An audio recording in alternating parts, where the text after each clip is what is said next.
Guys আজ আমি দেখবো এই বরফের টুকরোগুলোকে আমি যদি কিছুক্ষণের জন্য এই নুন আর এই বালির মধ্যে রেখে দিই তাহলে এই দুটোর মধ্যে কোনটা করতে বরফ গলে যাবে। চলো এখন দেখা যাক। তো এটা করার জন্য এখন নুন আর বালি নিয়ে চলে এসেছি।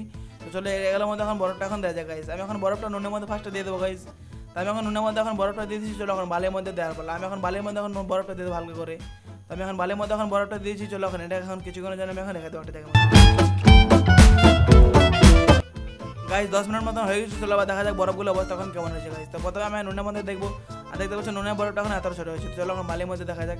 আর গাইজ বালির বরফটা তখন নুনের চেয়ে এখন অনেকটাই বড় হয়েছে গাইজ। তো চলো দেখা যাক এটা আমি এখন আর কিছু জন্য রেখে দেবো। তো ভালো করে এখন এটা এখন ভালো করে ঢাকা দিলাম গাইজ আবারও। চলো এখন কিছুক্ষণ